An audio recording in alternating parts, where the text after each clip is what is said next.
चलो, बेसिकली हमने ये देखा था कि गवर्नमेंट ऑफ इंडिया एक्ट हमारा आ गया था 1919 में। इसके बाद क्या होना था कि ब्रिटिश गवर्नमेंट ये चाहती थी कि इस एक्ट के अंदर कुछ बदलाव करे जाएं, इस एक्ट के अंदर कुछ सुधार करे जाएं, कुछ रिफॉर्म्स लाए जाएं, कुछ इंप्रूवमेंट्स लाए जाएं, जो भी नाम दे दो उसको, आप बदलाव बोल दो, चेंजेस बोल दो, इंप्रूवमेंट बोल दो, रिफॉर्म्स बोल दो, कुछ भी बोल सकते हो।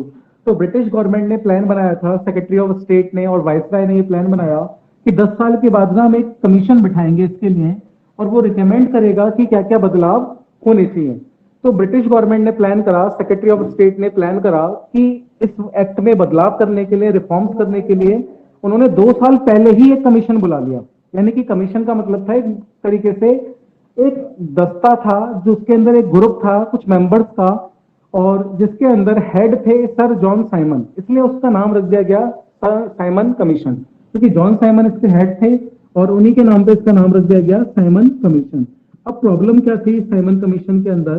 सिर्फ एक प्रॉब्लम, 7 मेंबर थे इसके टोटल, 7 मेंबर में से 7 के 7 मेंबर क्या थे? ब्रिटिशर्स, यानी कि कोई भी इंडियंस इसके अंदर नहीं था। और ये चीज हमें बुरी लगी, खराब लगी कि भाई इंडियन मेंबर को आपने क्यों नहीं जगह दी इसके लिए, क्योंकि कानून तो आप हमारे लिए बना रहे हो और इंडियंस को आपने अलाउ नहीं करा। तो सारी पॉलिटिकल पार्टीज ने साइमन कमीशन का विरोध किया और इसका अपोज किया। और बाद में ये सारे के सारे लीडर्स इकट्ठा हुए और लॉर्ड ब्रेकनहेड के पास गए, जो कि उस समय सेक्रेटरी ऑफ स्टेट थे, उनसे बोला कि भाई आपने ग्रुप के अंदर कुछ किसी भी इंडियंस को क्यों नहीं शामिल किया? तो उन्होंने बोला कि are Indians capable of creating their own constitution, क्या इंडियंस अपना संविधान बना सकते हैं? तो इंडियंस ने बोला yes we are accepting your challenge, हम आपका चैलेंज एक्सेप्ट करते हैं और हम अपना संविधान खुद बना सकते हैं। फिर बारी आएगी कांग्रेस के सेशन की और उसके अंदर डिसाइड हुआ कि भाई हम साइमन कमीशन को कॉपरेट नहीं करेंगे, और साथ में उन्होंने एक ऑल इंडिया पार्टी कॉन्फ्रेंस की मीटिंग बुलाई और उसमें डिसाइड करा कि अब हम क्या करेंगे, अपना कॉन्स्टिट्यूशन ड्राफ्ट करेंगे, यानी कि अपना संविधान बनाएंगे, क्योंकि सेक्रेटरी ऑफ स्टेट ने हमें चैलेंज दिया है कि आप अपना संविधान खुद बना सकते हो या नहीं। और इस काम के लिए हमने एक कमेटी बनाई और कमेटी के अंदर हमने चेयरमैन बनाया मोतीलाल नेहरू जी को। मोतीलाल नेहरू जी की जो कमेटी आती है वो जो रिपोर्ट सौंपती है, यानी जो जो कॉन्स्टिट्यूशन के अंदर वो बदलाव करेंगे उसको हम नेहरू रिपोर्ट के नाम से जानेंगे। ठीक है, तो क्या होता है, 2 तरीके से इंडिया के अंदर कॉन्स्टिट्यूशन बनाए जा रहे हैं। एक तरफ सर जॉन साइमन खुद बना रहे हैं कॉन्स्टिट्यूशन, दूसरा इंडियंस अपना संविधान बना रहे हैं, वो मोतीलाल नेहरू की कमेटी बना रही है। ठीक है, और इन दोनों का पर्पस क्या था? Constitutional reforms in India. इसके बाद क्या होता है, फैब 1928 का टाइम आता है, सर जॉन साइमन वापस चले जाते हैं और वापस चले आते हैं इंग्लैंड। इसके बाद पूरे इंडिया के अंदर बहुत बड़े लेवल पे, बड़े पैमाने पे प्रोटेस्ट होने स्टार्ट हो जाते हैं। ठीक है, बहुत बड़े लेवल पे प्रोटेस्ट होने स्टार्ट हो जाते हैं। अब देखो क्या होता है, यानी कि mass protest all over India start होता है। आगे अब ब्रिटिश गवर्नमेंट भी इसको सप्रेस करेगी, इनको लाठियां इनके ऊपर बरसाएगी, और एक ही नारा था हमारा, साइमन गो बैक, साइमन वापस जाओ वापस जाओ। इस तरीके से एक ही नारा लगाते हुए लोग प्रोटेस्ट कर रहे होते हैं। ठीक है, और लाठी चार्ज के ऑर्डर दे दिए जाते हैं उस समय ब्रिटिश गवर्नमेंट के द्वारा, और उसमें एक लाठी लगती है लाला लाजपत राय को और उनको काफी इंजरी हो जाती है उस लाठी की वजह से, और अभी वो अपनी इंजरी से रिकवर नहीं कर पाते। इतने में 17 नवंबर 1928 का टाइम आता है, लाला लाजपत राय की हार्ट अटैक से डेथ हो जाती है, यानी कि लाला लाजपत राय का यहाँ पे रोल फिनिश हो जाता है। अब इसके बाद क्या होता है कि जो मोतीलाल नेहरू की रिपोर्ट होती है, कमेटी होती है, रिपोर्ट बना लेती है, लेकिन इस रिपोर्ट के अगेंस्ट में इंडियन नेशनल कांग्रेस के कुछ मेंबर होते हैं, जैसे कि जिन्ना, जवाहरलाल नेहरू, सुभाष चंद्र बोस, यानी कि ये बोलते हैं कि भाई हम इनकी रिपोर्ट से सहमत नहीं है, यानी इनके ही मेंबर इनके अगेंस्ट में वोट कर रहे हैं। और यहाँ पे जो रिपोर्ट के अंदर पॉइंट था, किस चीज का विरोध होता है, वो था डोमिनियन स्टेटस, यानी कि डोमिनियन स्टेटस की मांग को लेके ये लोग थे, और इसके अगेंस्ट में जवाहरलाल नेहरू, सुभाष चंद्र बोस इसके अगेंस्ट में वोट करते हैं। जिन्ना इस बात के लिए तैयार हो जाते हैं यहाँ पे। अब क्या होता है, कांग्रेस अपना सेशन बुलाती है दिसंबर के अंदर, क्योंकि हर साल एंड में उनका सेशन होता था। 1928 में सेशन बुलाया जाता है, नेहरू जी अपनी रिपोर्ट प्रेजेंट करते हैं कि भाई मैंने ऐसे ऐसे संविधान बनाया है, और इसके ऊपर मोहर लग जाती है। सिर्फ 3 लोगों को छोड़ के, जिन्ना, जवाहरलाल नेहरू, सुभाष चंद्र बोस, ये लोग जवाहर मोतीलाल नेहरू की रिपोर्ट से एग्री नहीं करते, लेकिन मेजोरिटी के साथ अगर सेशन में पास होगा तो मेजोरिटी के साथ वो पास हो जाता है फिर, क्योंकि अप्रूव कर दिया गया था मेजोरिटी के साथ, तो 3 लोग कोई मैटर नहीं करते। ठीक है। इसके बाद अब देखो क्या होता है। अब ये लोग जैसी रिपोर्ट बन जाती है, उसके बाद ये लोग किसके पास जाते हैं? वॉइस नहीं सर, आ रही सर। हेलो। रिपोर्ट बन जाती है, रिपोर्ट बनने के हेलो। बाद बच्चे जाते। हेलो। Sir hello. आ रही है, सर वो हाँ, तो पूरी हेलो। आ रही, सर हमें प्रॉपर आ तो आ रही है। रही है। कनेक्शन चेक करो, अदरवाइज रिकॉर्डिंग लो फिर। अब रिपोर्ट तैयार हो जाती है, रिपोर्ट तैयार होने के बाद वो जाते हैं सेक्रेटरी ऑफ स्टेट के पास, और सेक्रेटरी ऑफ स्टेट के पास जाके बोलते हैं कि भाई हमारी रिपोर्ट तैयार है, यानी कि हमारी रिपोर्ट रेडी है। अब इसके बाद क्या होता है? और ऐसे नहीं बोलते हम जाके सेक्रेटरी ऑफ स्टेट से, सीधे बोलते हैं कि हमारी जो रिपोर्ट है ना, इसको 1 साल के अंदर अंदर इंप्लीमेंट भी करो। यानी आपने हमने बोला था कि अपना संविधान बना सकते हो, हमने बोला यस, हम अपना संविधान बना सकते हैं। और हम जब अपनी रिपोर्ट बना लेते हैं, संविधान बना लेते हैं, सेक्रेटरी ऑफ स्टेट के पास जाते हैं कि भाई हमारी रिपोर्ट तैयार है, और सीधे जाके उनको बोलते हैं इंडियन लीडर्स कि इसको 1 साल के अंदर अंदर इंप्लीमेंट करो। यानी उनके लिए ऑर्डर्स होते हैं कि आप उसको 1 साल के लिए इंप्लीमेंट कर दो, विद इन द 1 ईयर। 1 साल का टाइम देते हैं, इंप्लीमेंट कर दो, नहीं तो इसका अंजाम बहुत बुरा होगा। अंजाम बुरा क्या होगा? मास प्रोटेस्ट होगा, यानी कि मास मूवमेंट लॉन्च करा जाएगा आपके खिलाफ। Otherwise be ready for mass movement. यानी 1 साल के अंदर अंदर जो हमने आपको रिपोर्ट दी है, संवैधानिक चेंजेस हम चाहते हैं, उसको इंप्लीमेंट कर दो, अदरवाइज बड़े लेवल पे प्रोटेस्ट किए जाएंगे। अब क्या होता है? दूसरी तरफ रिपोर्ट आनी अभी बाकी थी साइमन कमीशन की, यानी कि सर जॉन साइमन कमीशन की अभी रिपोर्ट आनी बाकी है, लेकिन मोतीलाल नेहरू की कमेटी ने रिपोर्ट पहले दे दी है। अब इसके बाद क्या होता है? साइमन फिर से लंदन से इंडिया में वापस आते हैं, क्योंकि 1929 का टाइम पीरियड आता है, और साइमन अपने वापस आने के बाद अपनी पहली रिपोर्ट पब्लिश करते हैं मई 1930।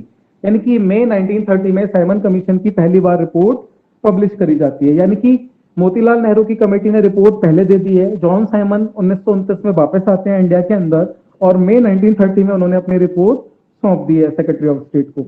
यानी कि दोनों रिपोर्ट रेडी है, जॉन साइमन की रिपोर्ट भी रेडी है, और साथ में मोतीलाल नेहरू कमेटी की रिपोर्ट भी रेडी है। यानी कि now both the reports are ready. दो रिपोर्ट यहाँ पे रेडी हैं, साइमन कमीशन रिपोर्ट, नेहरू।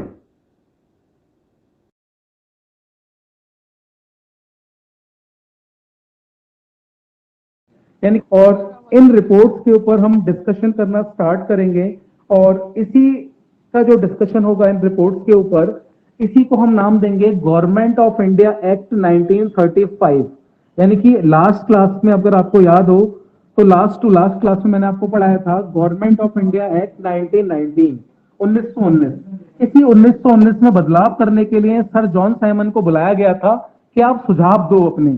लेकिन प्रॉब्लम क्या थी? इंडियंस को लगा ये तो सारे ब्रिटिशर्स हैं, इंडियंस को शामिल क्यों नहीं किया? तो इंडियंस सेक्रेटरी ऑफ स्टेट के पास जाते हैं, तो वो बोलते हैं कि आप अपनी रिपोर्ट बना सकते हो, क्या अपना संविधान बना सकते हो? इंडियंस बोलते हैं यस, वी आर कैपेबल, हम कैपेबल हैं। तो मोतीलाल नेहरू जी के नेतृत्व में एक कमेटी बनाई जाती है, और कमेटी अपनी रिपोर्ट तैयार करेगी, और रिपोर्ट तैयार करने के बाद इनसे बोलेगी। ठीक है ना? तो मोतीलाल नेहरू अपनी क्या करेंगे? एक रिपोर्ट तैयार कर लेंगे। अब देखो आगे क्या होगा। अब दोनों रिपोर्ट तैयार हैं, इन दोनों रिपोर्ट को ना डिस्कस किया जाएगा। यानी कि सेक्रेटरी ऑफ स्टेट इतनी आसानी से एक भी रिपोर्ट को इंप्लीमेंट नहीं करेंगे। जैसे हमने बोल दिया था कि भाई आप इंप्लीमेंट कर दो, otherwise be ready for protest, यानी कि या तो फिर आप प्रोटेस्ट के लिए तैयार रहो। तो सेक्रेटरी ऑफ स्टेट इतनी आसानी से नहीं मानेंगे। उसके लिए क्या होगा? ये राउंड टेबल कॉन्फ्रेंसेस बुलाई जाएंगी। राउंड टेबल कॉन्फ्रेंस का मतलब क्या है? यानी कि मोतीलाल नेहरू की कमेटी भी बैठेगी, साथ में सेक्रेटरी ऑफ स्टेट भी वहां पे बैठेंगे, और दूसरी तरफ सर जॉन साइमन कमीशन, यानी जो साइमन कमीशन था उसके मेंबर भी बैठेंगे। यानी कि एक टेबल के चारों तरफ दोनों पार्टियां बैठेंगी, साइमन कमीशन भी बैठेगा, और साथ में मोतीलाल नेहरू की कमेटी भी बैठेगी। वहां डिसाइड होगा कि कौन से रिफॉर्म्स हम चाहते हैं। यानी कि दोनों के जो रिफॉर्म्स है, दोनों की रिपोर्ट्स के पॉइंट्स हैं, उनको डिस्कस किया जाएगा। ठीक है? तो ये था हमारे पास साइमन कमीशन के बारे में। तो आपको क्या क्या चीज याद रखनी है साइमन कमीशन में, वो बता देता हूं। साइमन कमीशन की जो आपको पॉइंट याद रखने हैं, नंबर 1, इसकी रिपोर्ट कब पब्लिश करी गई? 1930। ठीक है? आपके एग्जाम में क्वेश्चन आएगा साइमन कमीशन कब आया, आपका आंसर होगा 1927। अब देखो कल आपको बताता हूं, 2 दिन पहले भी एक यूपी के अंदर एग्जाम हुआ है पीएटी का, उसके अंदर क्वेश्चन था साइमन कमीशन भारत कब आया, उसके अंदर ऑप्शन में 1927 था ही नहीं। समझ रहे हो? और ऑप्शन के अंदर 1928 भी था, 1929 भी था, 1930 भी था, 31 भी था। अब कई बार क्या होता है एग्जाम्स के अंदर ना ऑप्शन गलत आ जाते हैं, तो इस सिचुएशन में क्या होगा, आपको मैंने बताया कि 1927 में साइमन कमीशन भारत आया और आपको ऑप्शन में सपोज नहीं मिला वो ऑप्शन, तो आप क्या करोगे, किसी भी ऑप्शन को टिक करके आ सकते हो, तो वो क्वेश्चंस के आंसर जब गलत होते हैं ना, सबको फुल मार्क्स अवार्ड होते हैं, ठीक है ना, हर बच्चे को पूरे नंबर मिलेंगे इस केस में। तो इट कुड बी पॉसिबल एक दो ऑप्शन आपके एग्जाम में गलत आए कि उस क्वेश्चन में सारे ऑप्शन गलत हो, घबराना नहीं है। ऐसे चक्कर में मत पड़ना कि आप 1929 पे टिक लगाई हो। 1929 में साइमन कमीशन फिर से वापस आया था, लेकिन पहली बार इंडिया में कब आया था, वो 1927 में आया था, ठीक है, 1927 में, 2 साल पहले ही बुला लिया गया था। 1928 में वापस चला गया था, 1929 में फिर से वापस आया, लेकिन रिपोर्ट उसने कब पब्लिश करी, 1930। तो आप रिपोर्टिंग का ईयर याद रखोगे 1930। और कितने मेंबर्स थे, 7 members including sir John Simon, ठीक है, सर जॉन साइमन को मिला के 7 मेंबर्स थे। तो ये था हमारे पास साइमन कमीशन। अब देखो, हमने बात करी थी कि साइमन कमीशन की रिपोर्ट रेडी है, दूसरी तरफ नेहरू रिपोर्ट रेडी है। अब इन दोनों रिपोर्ट्स को ना डिस्कस किया जाएगा, और डिस्कस करने के लिए क्या बुलाई जाएंगी, राउंड टेबल कॉन्फ्रेंस, यानी कि मीटिंग बुलाई जाएगी। एक तरफ जॉन साइमन होंगे, दूसरी तरफ मोतीलाल नेहरू की कमेटी और ब्रिटिशर्स के कुछ ऑफिसर्स बैठे होंगे, और दोनों की बातें सुनेंगे, भी आपकी रिपोर्ट में क्या है, फिर बोलेंगे नेहरू जी आपकी रिपोर्ट में क्या है। जो कॉमन पॉइंट्स होंगे वो तो पास हो जाएंगे, और जो कॉमन पॉइंट्स नहीं होंगे तो अल्टीमेटली पता है क्या होता है, कि जो राउंड टेबल कॉन्फ्रेंस होती है ना, ये भी फ्लॉप हो जाती है, इनका कोई रिजल्ट नहीं निकलेगा, क्योंकि ब्रिटिशर्स ने बात किसकी माननी थी, बात तो उन्होंने सिर्फ और सिर्फ किसकी माननी थी, साइमन की माननी थी। तो सर जॉन साइमन की ही बातें वो ज्यादा मानते हैं, नेहरू कमेटी की रिपोर्ट्स वो ज्यादा नहीं मानते, ठीक है। तो अब देखो हम एक एक करके राउंड टेबल कॉन्फ्रेंस की बात करेंगे। सबसे पहले मैं लेके चलता हूं फर्स्ट राउंड टेबल कॉन्फ्रेंस।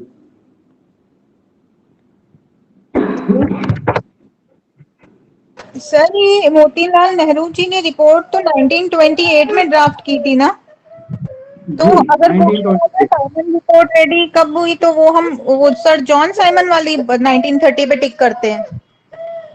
नहीं नहीं, नेहरू जी की रिपोर्ट आपसे पूछेगी नहीं ना, क्योंकि कंसिडर ही नहीं होती उनकी रिपोर्ट, साइमन कमीशन की ही रिपोर्ट कंसिडर होती है, उसी के ऊपर क्वेश्चन आता है। नेहरू जी की रिपोर्ट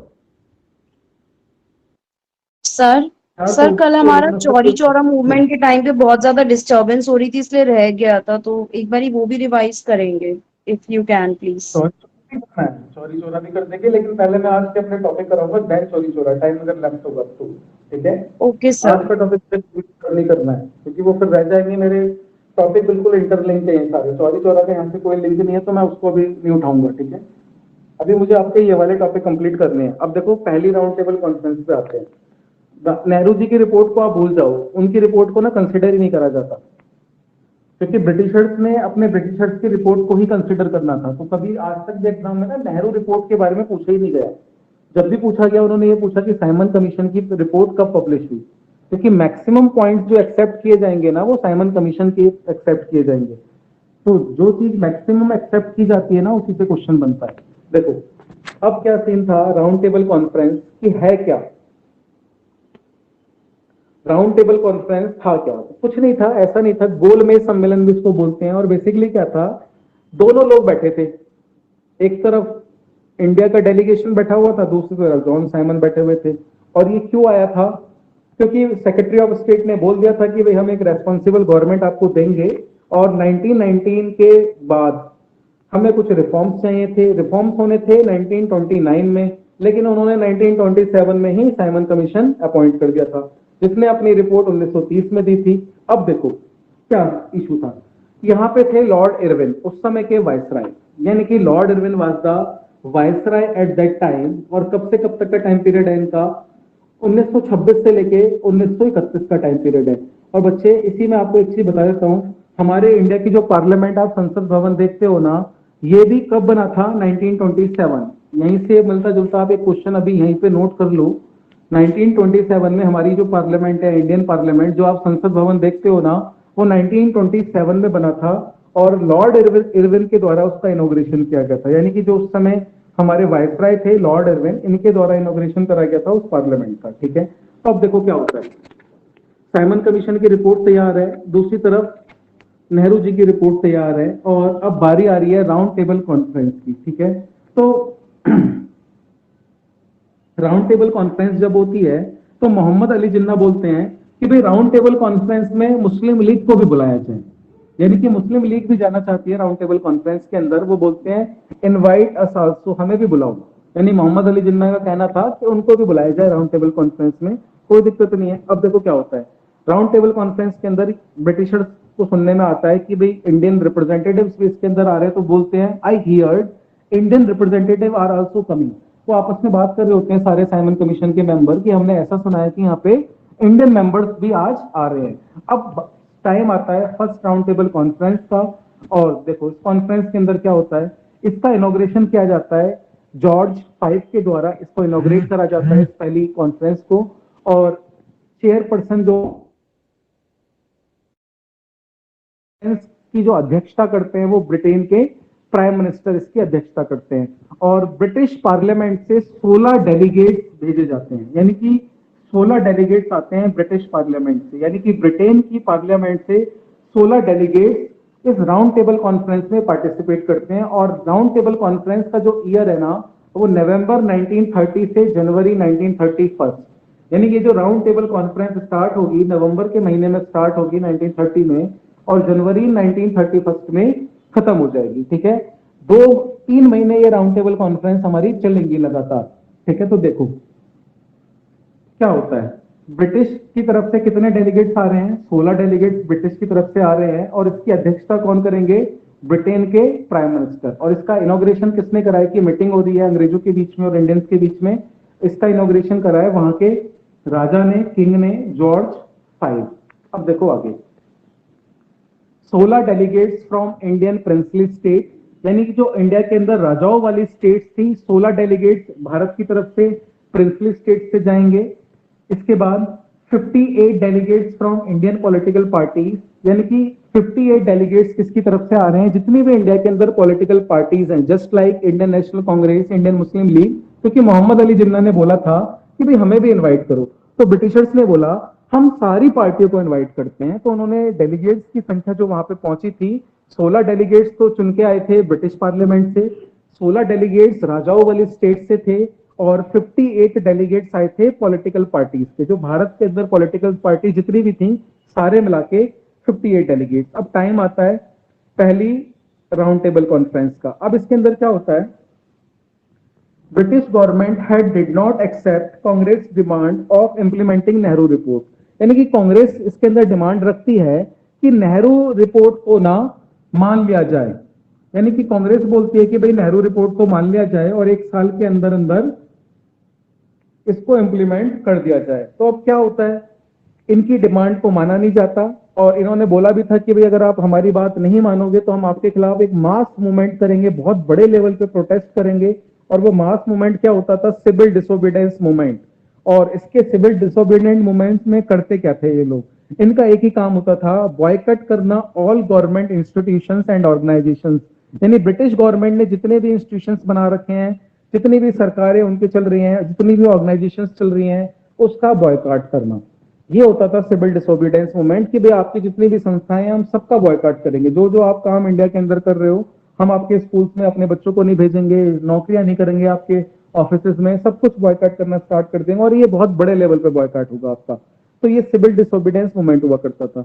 अब देखो प्रॉब्लम क्या थी, everyone agreed that the ultimate goal of all the constitutional reform is dominant status for India, यानी कि सबके सब एग्री थे कि भाई एक ही पर्पस होना चाहिए इसका, that is dominion status.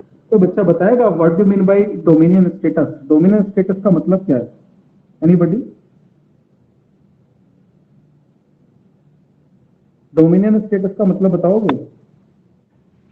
So basically, dominion state that in British government, we will still have the right to choose our own government.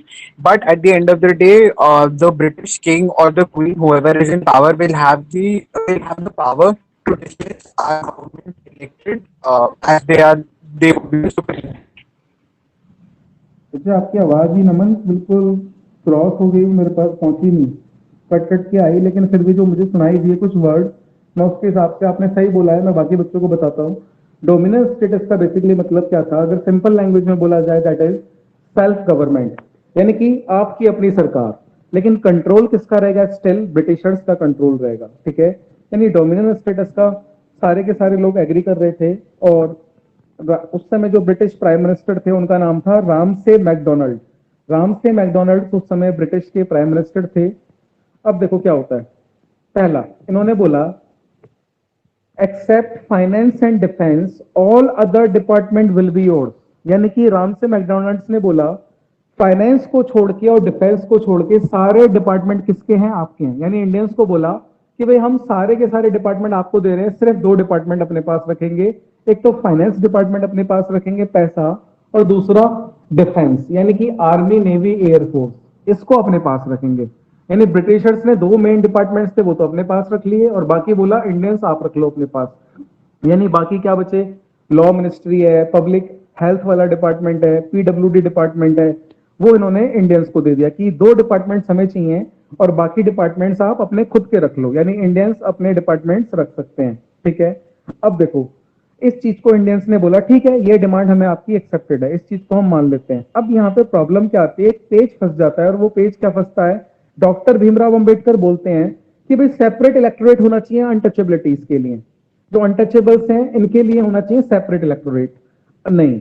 अब यहाँ पे जितने भी सारे मेंबर्स बैठे होते हैं वो बोलते हैं नो, इस बात से हम आपकी एग्री नहीं करते, क्योंकि बाबा साहब अंबेडकर बोलते हैं अनटचेबल्स के लिए अलग से सेपरेट इलेक्टोरेट। सेपरेट इलेक्टोरेट का मतलब समझते हो, सेपरेट इलेक्टोरेट का क्या मतलब था कि वहां सिर्फ अनटचेबल्स ही खड़े होंगे और वोट भी वही डालेंगे, तो ये सेपरेट इलेक्टोरेट की डिमांड रख देते हैं। यानी ब्रिटिश प्राइम मिनिस्टर बोलते हैं कि भाई सारे डिपार्टमेंट हम आपको देने के लिए तैयार हैं, सिर्फ दो डिपार्टमेंट छोड़ के, फाइनेंस हम अपने पास रखेंगे, डिफेंस अपने पास रखेंगे, क्योंकि बड़े कॉन्स्टिट्यूशनल रिफॉर्म्स आने वाले थे। साइमन कमीशन की रिपोर्ट थी, साइमन कमीशन ने बोला कि सारे डिपार्टमेंट इंडियन को दे दो, सिर्फ दो डिपार्टमेंट अपने पास रखो, तो इंडियंस ने बोला यस ठीक है, कोई दिक्कत नहीं है, आप दो डिपार्टमेंट अपने पास रखो, हम तैयार हैं इस चीज के लिए, ठीक है। लेकिन फिर डॉक्टर भीमराव अंबेडकर की बारी आती है, वो बोलते हैं कि भाई सेपरेट इलेक्टोरेट होना चाहिए अनटचेबल्स के लिए, तो जितने भी इंडियन मेंबर्स होते हैं वो सारे के सारे मना कर देते हैं, नहीं अनटचेबल्स के लिए नहीं होना चाहिए सेपरेट इलेक्टोरेट, हमें कुछ टाइम दो, हम इस चीज के बारे में सोचेंगे। अब देखो क्या होता है आगे, but does these agreements and discussion carries any value without Congress consent, यानी कि इंडियन नेशनल कांग्रेस इसके अंदर पार्टिसिपेट कर नहीं रही थी, क्योंकि वो उन्होंने तो बोल दिया था कि भाई अगर आप एक साल के अंदर अंदर नेहरू कमेटी की रिपोर्ट को इंप्लीमेंट नहीं करोगे तो हम लोग मास मूवमेंट स्टार्ट कर देंगे। तो एक तरफ तो इंडियन नेशनल कांग्रेस आई नहीं है, बाकी पॉलिटिकल पार्टीज यहाँ पे मूवमेंट इस राउंड टेबल कॉन्फ्रेंस के अंदर आई हुई हैं, डॉक्टर भीमराव अंबेडकर आए हुए हैं, मोहम्मद अली जिन्ना आए हुए हैं, सारे मेंबर्स आए हुए हैं दूसरी पार्टियों के, 16 राजाओं वाले 16 प्रिंसली स्टेट के मेंबर भी आए हुए हैं, ब्रिटिश डेलीगेट भी बैठा हुआ है, ब्रिटेन के प्राइम मिनिस्टर भी बैठे हुए हैं। तो उनसे पहले बोला जाता है कि भाई हम आपको सारे डिपार्टमेंट देने के लिए तैयार है, तो इंडियंस बैठे होते हैं सारे के सारे इंडियन नेशनल कांग्रेस को छोड़ के। इंडियन नेशनल कांग्रेस पार्टिसिपेट नहीं करती पहली कॉन्फ्रेंस के अंदर, क्योंकि वो बोल देते हैं कि अगर एक साल के अंदर नेहरू रिपोर्ट आपने लॉन्च नहीं करी तो हम आपके खिलाफ डिसओबीडेंस मूवमेंट स्टार्ट कर देंगे। और 1928 में उन्होंने रिपोर्ट दे दी थी, तो 1929 तक इनको करना था वो, लेकिन साइमन कमीशन की रिपोर्ट ही 1930 में आती है, तो उसके बाद वो राउंड टेबल कॉन्फ्रेंस बुला लेते हैं, तो नवंबर में राउंड टेबल कॉन्फ्रेंस आ जाती है डिस्कशन के लिए, तो Indian national Congress in round table conference का बॉयकॉट कर देती है। तो बाकी पार्टीज के मेंबर तो आते हैं डेलीगेट, तो क्या होता है ये बोलते हैं कि भाई हमें कुछ टाइम चाहिए सोचने के लिए, और पहली बात जो पहले वाली बात मानी गई थी कि सारे डिपार्टमेंट इंडियंस रख लेंगे सिर्फ फाइनेंस और डिफेंस को छोड़ के, तो ब्रिटिश के जो प्राइम मिनिस्टर होते हैं वो सोचते हैं भाई जो हम ये डिस्कशन कर रहे हैं, एग्रीमेंट कर रहे हैं, क्या इंडियन नेशनल कांग्रेस के बिना इनकी कोई वैल्यू है, क्योंकि उस समय भारत के अंदर जो सबसे बड़ी पार्टी थी वो इंडियन नेशनल कांग्रेस, और वो मीटिंग के अंदर आई नहीं है। तो जो यहाँ पे डिसाइड हो रहा है क्या उस डिमांड को इंडियन नेशनल कांग्रेस मानेगी या नहीं मानेगी, यानी कि राउंड टेबल कॉन्फ्रेंस फ्लॉप, कोई रिजल्ट नहीं निकला, क्योंकि ब्रिटिश के प्राइम मिनिस्टर ने बोला भाई पहले तो डिस्कशन करना, पूरा डिस्कशन कर लिया, और उसके बाद बोलते हैं कि भाई इंडियन नेशनल कांग्रेस तो आई नहीं है, और जो डिस्कशन हमने करा है क्या कांग्रेस हमारी बातों को मानेगी भी या नहीं मानेगी, क्योंकि जो सबसे बड़ी पार्टी है वो तो मीटिंग के अंदर प्रेजेंट हुई नहीं है, और जब पार्टी जब तक नहीं आएगी मीटिंग के अंदर तब तक हम कैसे कह सकते हैं कि जो मीटिंग के अंदर डिसाइड हुआ है उसको मान लिया जाएगा या नहीं मान लिया जाएगा। तो फर्स्ट राउंड टेबल जो कॉन्फ्रेंस थी वो हो गई फ्लॉप। यानी इसका कोई रिजल्ट नहीं निकला। यानी हमने जो बात बनाई थी, क्या बात बनाई थी? बात हमारी ये बनी थी कि भी सारे डिपार्टमेंट हमारे हो जाएंगे फाइनेंस और डिफेंस को छोड़ के। फिर डॉक्टर भीमराव अंबेडकर ने अपना मुद्दा उठा लिया अनटचेबल्स के लिए। उन्होंने बोला कि भाई अनटचेबल्स के लिए सेपरेट इलेक्टोरेट होना चाहिए। तो वो वाली बात पे हमने मना कर दिया कि भाई कुछ टाइम दो सोचने के लिए, इस चीज को हमें सोचने के लिए कुछ टाइम चाहिए। ठीक है। फिर बाद में ब्रिटिश के प्राइम मिनिस्टर बोलते हैं कि कांग्रेस पार्टी तो आई नहीं है, क्या कांग्रेस के बिना जो हम इतना बड़ा डिस्कशन कर रहे हैं उसकी कोई वैल्यू है भी या नहीं? तो उनको समझ में आता है कि जब तक कांग्रेस पार्टी इस मीटिंग को ज्वाइन नहीं करेगी तब तक हमारे द्वारा किसी भी पॉइंट के ऊपर सहमति बनाना बेकार है, क्योंकि अगर कांग्रेस ने मना कर दिया तो वो चीज फिर इंडिया के अंदर लागू नहीं होगी, क्योंकि सबसे बड़ी पार्टी उस समय कौन सी थी? कांग्रेस पार्टी। ठीक है। तो ये फर्स्ट राउंड टेबल कॉन्फ्रेंस जो होती है वो फ्लॉप हो जाती है। अब इसके बाद अगली राउंड टेबल कॉन्फ्रेंस होगी और किसी तरीके से अगली राउंड टेबल कॉन्फ्रेंस के अंदर कांग्रेस को मना के बुलाने की कोशिश की जाएगी कि भी कांग्रेस पार्टी अगली राउंड टेबल कॉन्फ्रेंस को ज्वाइन कर ले। ठीक है। और उसको पढ़ने से पहले आपको पढ़ना पड़ेगा गांधी इरविन पैक्ट, यानी कि सेकेंड राउंड टेबल कॉन्फ्रेंस से पहले लॉर्ड इरविन क्या है? इस समय वायसराय हैं और इंडियन नेशनल कांग्रेस में जो सबसे मजबूत नेता हैं वो है महात्मा गांधी। ठीक है ना। अब क्या होगा, महात्मा गांधी जी और लॉर्ड इरविन आपस में बैठेंगे और बात करेंगे, किसी चीज के लिए एग्रीमेंट करेंगे और उसी एग्रीमेंट का नाम होता है लॉर्ड इरविन पैक्ट, यानी जिसको हम गांधी इरविन पैक्ट के नाम से भी जानते हैं। पैक्ट का मतलब होता है एग्रीमेंट, और एग्रीमेंट का मतलब आप समझते हो, समझौता, यानी दोनों पार्टियां कुछ बातों के लिए एग्री करेंगी। तो देखो क्या होता है ये लॉर्ड इरविन पैक्ट, यानी गांधी इरविन पैक्ट को कैसे समझते हैं, समझो उसको। यानी फर्स्ट राउंड टेबल कॉन्फ्रेंस का कोई नतीजा नहीं है, कोई बात नहीं निकली, यहां से फ्लॉप हो गई वो कॉन्फ्रेंस, क्योंकि इंडियन नेशनल कांग्रेस आई नहीं थी उस कॉन्फ्रेंस में। और कांग्रेस पार्टी के बिना बेकार था, जब तक कांग्रेस पार्टी हाँ नहीं बोलेगी तब तक कुछ हो नहीं सकता था। अब देखो क्या होता है। गांधी इरविन पैक्ट के बारे में देखते हैं, कहां से इसकी शुरुआत भी वैसी होगी। साइमन कमीशन की रिपोर्ट पब्लिश 1930, पहली राउंड टेबल कॉन्फ्रेंस 1930 में, और कांग्रेस ने मीटिंग में जाने से मना कर दिया था और बाकी सारे के सारे लीडर्स मीटिंग के अंदर गए थे। अब देखो ब्रिटिश गवर्नमेंट चाहती है लॉर्ड इरविन से कि वो किसी तरीके से कांग्रेस को मनाएं और सेकेंड राउंड टेबल कॉन्फ्रेंस में कांग्रेस को ज्वाइन करवाएं। यानी कि कांग्रेस, यानी कि रामसे मैकडोनल्ड्स ने उनको बोला लॉर्ड इरविन को, जो कि वायसराय थे इंडिया के अंदर, कि आप एक काम करो, किसी भी तरीके से इंडियन नेशनल कांग्रेस को अगली वाली मीटिंग में बुला लो, क्योंकि इंडियन नेशनल कांग्रेस के बिना हम जितनी भी मीटिंग कर रहे हैं ना वो बेकार है। यानी उन्होंने रिजोल्यूशन भी पास कर ली है और उसके बाद बोलते हैं कि कांग्रेस तो आई नहीं, और क्या कांग्रेस इन बातों को मानेगी? उनको लगा भी कांग्रेस वाले तो इन बातों को मानेंगे नहीं, और कांग्रेस बातों को नहीं मानेगी तो पूरे इंडिया ने वो बात नहीं मानी, तो उसका मतलब हमारी बात करने का कोई फायदा ही नहीं है। अगर कांग्रेस एग्री कर जाएगी तो उसका मतलब उन बातों को मनवाया जा सकता है। तो अब देखो क्या होगा। ब्रिटेन से ऑर्डर आता है लॉर्ड इरविन को, भाई आप कुछ भी करो, कैसे भी, एनी कॉस्ट, हर हाल में आप कांग्रेस पार्टी को दूसरी राउंड टेबल कॉन्फ्रेंस में ज्वाइन करवाओ। Now British government wanted Congress to join second round table conference at any cost, यानी कि ब्रिटिश गवर्नमेंट चाहती थी कि कांग्रेस हर हाल में अगली वाली राउंड टेबल कॉन्फ्रेंस को ज्वाइन करे। और इसके लिए लॉर्ड इरविन किसके पास जाते हैं? गांधी जी के पास जाते हैं, क्योंकि इंडियन नेशनल कांग्रेस में एक ही बड़ा चेहरा था जिसकी सब बात मानते थे, वो थे महात्मा गांधी। ठीक है। अब गांधी जी के पास लॉर्ड इरविन जाते हैं, ये दोनों बैठते हैं और 15 दिन के अंदर अंदर गांधी जी के बीच में और लॉर्ड इरविन के बीच में 8 मीटिंग्स होती हैं। यानी कि लॉर्ड इरविन के ऊपर प्रेशर आता है, जो कि इंडिया के अंदर वाइसराय हैं। ब्रिटिश गवर्नमेंट चाहती है कि इंडियन नेशनल कांग्रेस अगली वाली राउंड टेबल कॉन्फ्रेंस हर हाल में ज्वाइन करे, क्योंकि हम जो भी रेजोल्यूशन पास करेंगे उसका इंडियन नेशनल कांग्रेस की सहमति के बिना कोई रोल है ही नहीं, बेकार है वो। अगर इंडियन नेशनल कांग्रेस ने ज्वाइन नहीं करा और उन्होंने सहमति नहीं दी तो हम कुछ भी कर लें वो बेकार है, उसका कोई मायने नहीं रखता। और इसी के लिए लॉर्ड इरविन गांधी जी के पास जाते हैं और 15 दिन के अंदर अंदर 8 मीटिंग्स करते हैं, और इसके बाद इन मीटिंग्स के अंदर जो डिसाइड होगा इसी को हम बोलते हैं गांधी इरविन पैक्ट। ठीक है, समझौता। पैक्ट का मतलब होता है समझौता, और पैक्ट का दूसरा मतलब एग्रीमेंट। इंग्लिश में बोले तो एग्रीमेंट, हिंदी में बोले तो समझौता। तो लॉर्ड इरविन सबसे पहले बोलते हैं गांधी जी से कि भाई आपने ये जो सिविल डिसोबीडेंस मूवमेंट स्टार्ट कर रखा है, एक तो इसको रुकवा दो, ठीक है। तो दूसरा ये बोलते हैं लॉर्ड इरविन कि भाई आप एक काम करो, सेकंड राउंड टेबल कॉन्फ्रेंस को ज्वाइन कर लो।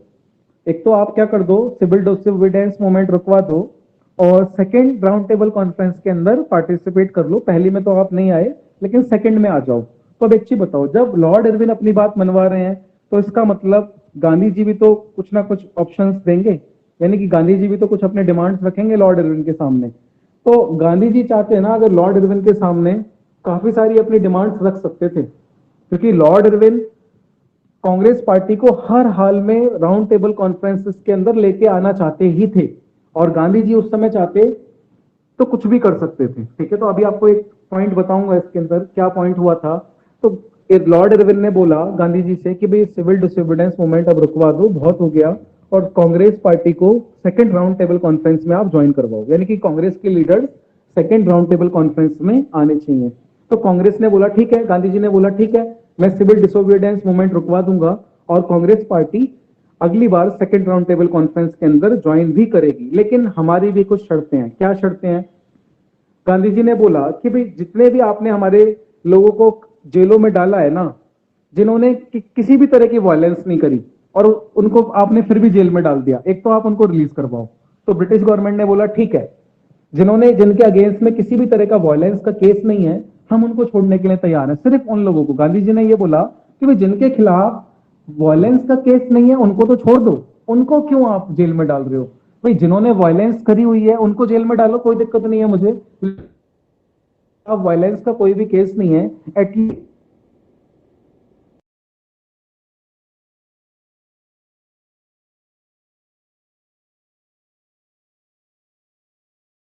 have any violence case against him, यानी जिनके खिलाफ वायलेंस का केस नहीं था उनको जेल से छोड़ने के लिए वो तैयार हो गए।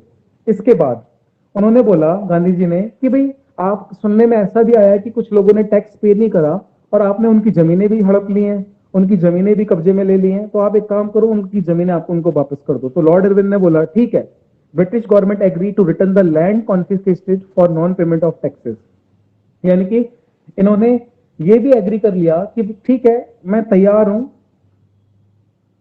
जिनकी जमीन हमने ली है टैक्स पेमेंट की वजह से, वो भी हम रिटर्न करने को तैयार है, यानी कि ये जमीन वगैरह भी वो रिटर्न करने को रेडी हो गए। यानी कि उनका एक ही पर्पस था कि भाई किसी भी हाल में ना कांग्रेस पार्टी इस राउंड टेबल कॉन्फ्रेंस में आ जाए, चाहे ब्रिटिश गवर्नमेंट को कुछ भी करना पड़े, वो बिल्कुल तैयार थे, समझ रहे हो, कुछ भी करना पड़े उनको।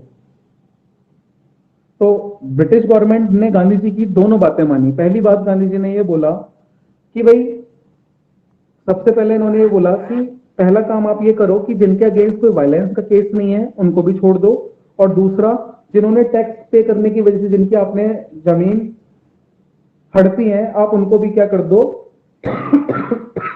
वापस कर दो। अब देखो ये टाइम पीरियड कौन सा चल रहा है, फर्स्ट राउंड टेबल कॉन्फ्रेंस थी 1930 में। अब मुझे एक चीज बताओ, कोई यहां से लिंक करेगा एक पॉइंट, भगत सिंह, राजगुरु और सुखदेव, इनको फांसी के ऑर्डर कब हुए थे?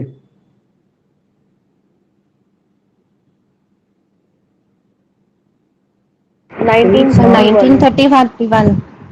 1931। गांधी जी को लोग सोचते हैं ना कि गांधी जी अगर चाहते तो वो इनकी फांसी रुकवा सकते थे, वो यही वाला गांधी इरविन पैक्ट था। अगर गांधी जी इनसे बोलते ना कि भाई इनकी फांसी रोक दो, तभी हम सेकंड राउंड टेबल कॉन्फ्रेंस में पार्टिसिपेट करेंगे, इट कुड बी पॉसिबल कि वो फांसी रोकी जा सकती थी, लेकिन गांधी जी ने बोला नहीं, समझ रहे हो।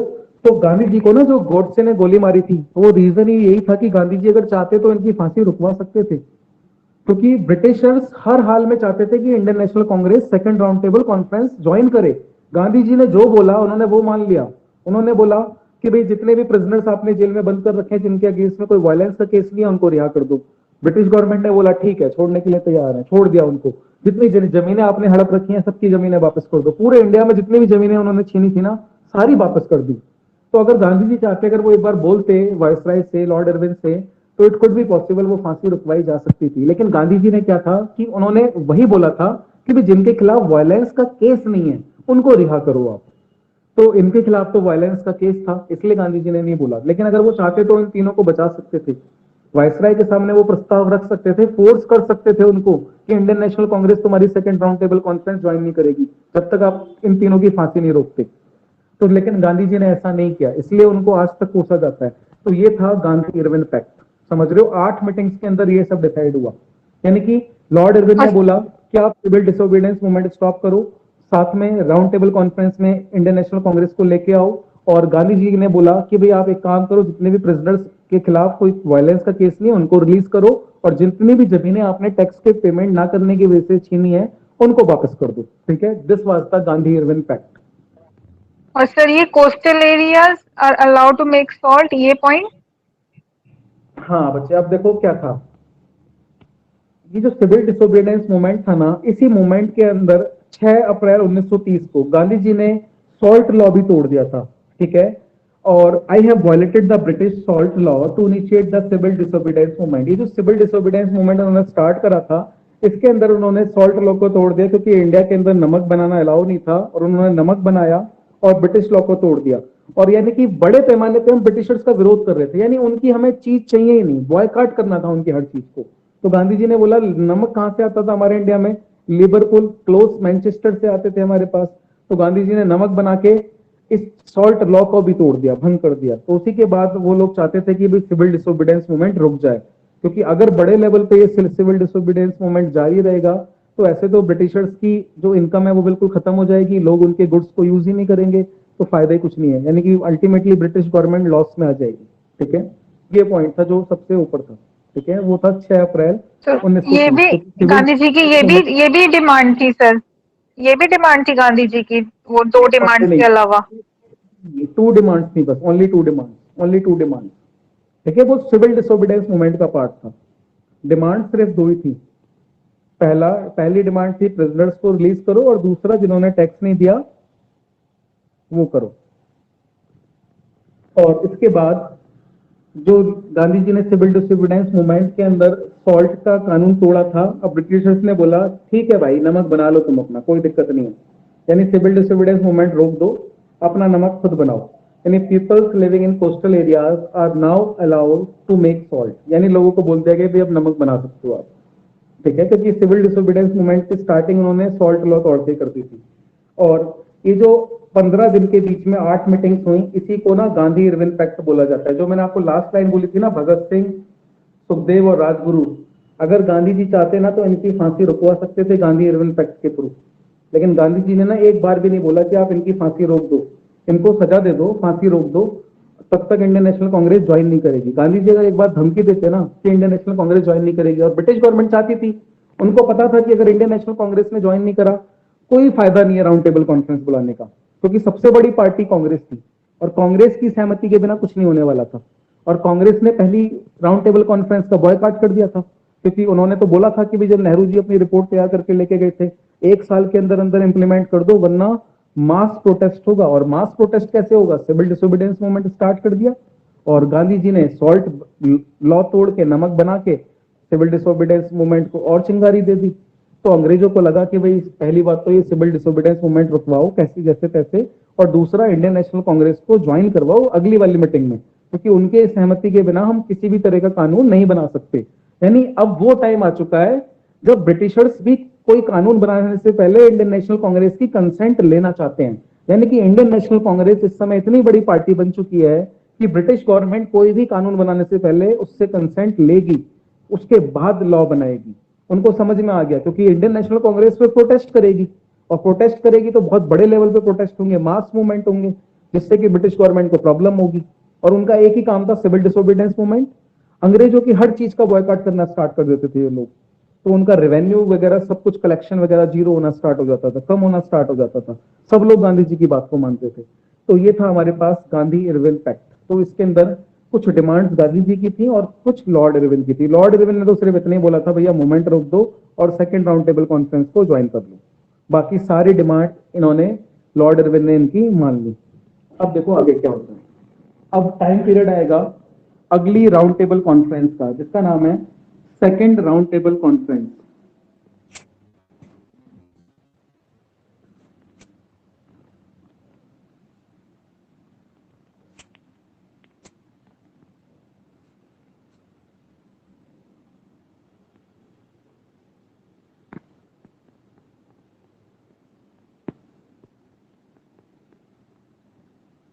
अब देखो, सेकंड राउंड टेबल कॉन्फ्रेंस 1931, ठीक है। अब इसके बारे में देखते हैं। गांधी इरविन पैक्ट हो चुका है 5 मार्च 1931 को, और कांग्रेस एग्री कर गई है। और मैंने आपको बताया था 23 मार्च 1931 को राजगुरु सुखदेव भगत सिंह को फांसी हुई है। गांधी जी चाहते तो इस फांसी को रुकवा सकते थे, लेकिन उन्होंने रुकवाया नहीं। ये सबसे बड़ी गलती थी उनकी। उनको एक बार बोलना चाहिए था कि भाई इंडियन नेशनल कांग्रेस तब तक पार्टिसिपेट नहीं करेगी जब तक आप इनकी फांसी को नहीं रोकते। तो वो रोक देते, क्योंकि उनकी मजबूरी थी रोकना उस समय, क्योंकि इंडियन नेशनल कांग्रेस के बिना रिफॉर्म्स होते नहीं, और वो रिफॉर्म्स करना चाहते थे। साइमन कमीशन की रिपोर्ट का कोई रोल नहीं था तब तक, ठीक है। अब देखो क्या होता है। Congress agree to send their representative in second round table conference, यानी कि कांग्रेस तैयार हो गई कि भाई हम अपने रिप्रेजेंटेटिव को सेकंड राउंड टेबल कॉन्फ्रेंस के अंदर भेजेंगे। अब क्या हो रहा है, during the first round table conference, जो ब्रिटेन के अंदर क्या होता है, सरकार चेंज हो जाती है। लेबर पार्टी की सरकार थी, लेकिन इधर जो सेकंड राउंड टेबल कॉन्फ्रेंस होती है, अब यहाँ पे सरकार चेंज हो जाती है। जैसे फॉर एग्जांपल, इंडिया में लेबर पार्टी मान लो कांग्रेस, और दूसरी तरफ नेशनल गवर्नमेंट कोalition पार्टी आप मान लो बीजेपी। यानी कि वहां पे जो पार्टी है, सरकार चेंज हो जाती है। फर्स्ट राउंड टेबल कॉन्फ्रेंस के टाइम पे किसी और की सरकार थी, सेकंड राउंड टेबल कॉन्फ्रेंस के टाइम पे सरकार चेंज हो जाती है। लेकिन अच्छी बात क्या रहती है, दोनों राउंड टेबल कॉन्फ्रेंस के अंदर जो सरकार चेंज होने के बाद बिना प्राइम मिनिस्टर सेम रहते हैं। राम से मैकडोनल्ड ही प्राइम मिनिस्टर बनते हैं, सरकार पार्टी बदल जाती है बस। जैसे फॉर एग्जांपल कोई पार्टी बदल के दूसरी पार्टी में चला जाता है, जस्ट लाइक दैट वैसे होता है। तो अब देखो, सेकंड राउंड टेबल कॉन्फ्रेंस का टाइम होता है, और सेकंड राउंड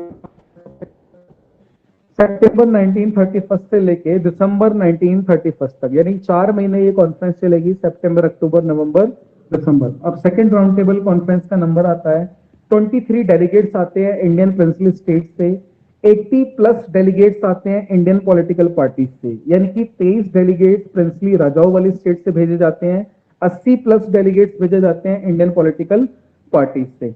और अब इस राउंड टेबल कॉन्फ्रेंस जब ये स्टार्ट होती है ना, जैसे ही कॉन्फ्रेंस स्टार्ट होती है, डॉक्टर भीमराव अंबेडकर खड़े हो जाते हैं और वो सेपरेट इलेक्टोरेट का मुद्दा फिर से उठा लेते हैं। यानी कि पहले वाली राउंड टेबल कॉन्फ्रेंस थी, उसमें उन्होंने बोला था भाई सोचेंगे इस बारे में, और जैसे ही second round table conference start हुई, डॉक्टर भीमराव अंबेडकर खड़े होते हैं और वो बोलते हैं सेपरेट इलेक्टोरेट चाहिए मुझे। यानी वो अनटचेबल्स के लिए सेपरेट इलेक्टोरेट्स की डिमांड को फिर से दोहराना स्टार्ट कर देते हैं। यानी उनका फिर से वही राग स्टार्ट हो जाता है कि अनटचेबल्स के लिए सेपरेट इलेक्टोरेट्स होना चाहिए। समझ रहे हो? तो यहां प्रॉब्लम हो जाती है। अब देखो, सेपरेट इलेक्टोरेट्स फॉर अनटचेबल्स, यानी कि ये फिर से बोलना स्टार्ट कर देते हैं कि अनटचेबल्स के लिए सेपरेट इलेक्टोरेट्स। कोई बच्चा बताएगा अनटचेबल्स का मतलब? समझ रहे हो क्या बोलना चाह रहा हूं मैं? एनीबॉडी? छोटी जो जाति है शायद, सर जो दलित्स होते हैं, जो हाँ, अच्छी दलित लोग, जाति है। उनके लिए उन्होंने बोला कि सेपरेट इलेक्टोरेट अलग से होना चाहिए। मतलब अभी इंडियन नेशनल कांग्रेस आके बैठी है सेकंड राउंड टेबल कॉन्फ्रेंस में, और डॉक्टर भीमराव अंबेडकर फिर से वही राग रटना शुरू कर देते हैं अपना। यानी मेन मुद्दे जो थे उस पर तो बात हुई नहीं। जो हमने पहले मुद्दे हमने डिक्लाइन कर दिया था, भाई सोचेंगे इसके बारे में कि सेपरेट इलेक्टोरेट अनटचेबल्स को देना या नहीं देना।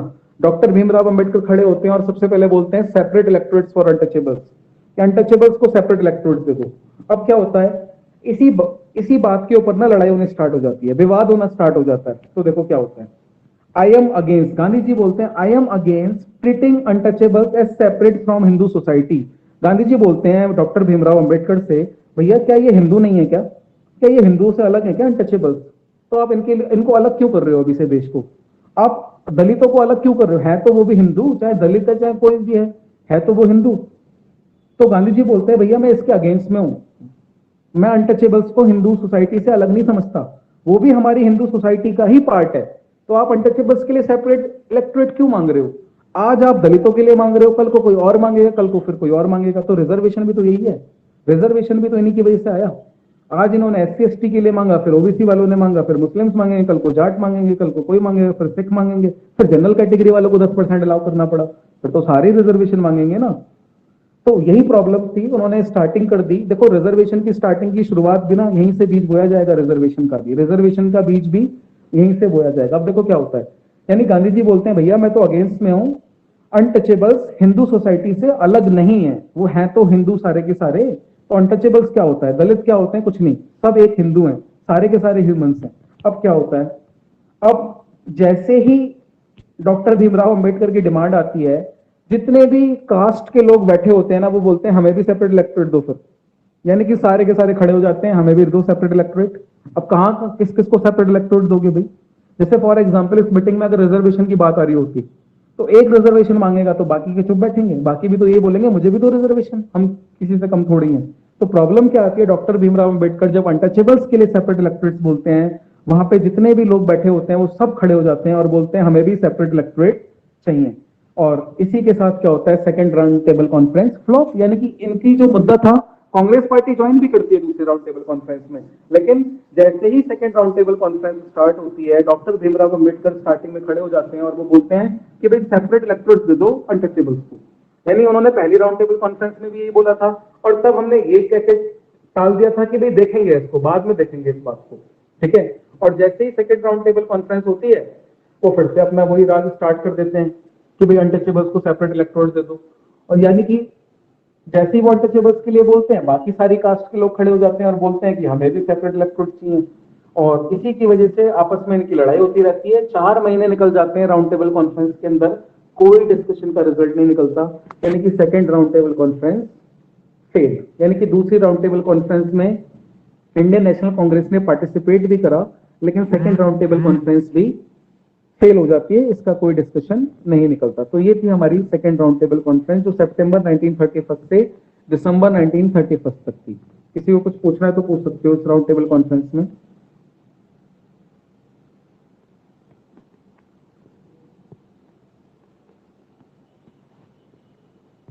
राउंड टेबल सेकंड वाली में कुछ पूछना चाहो तो पूछ सकते हो, अदरवाइज मैं अगला टॉपिक लेता हूँ फिर आपका।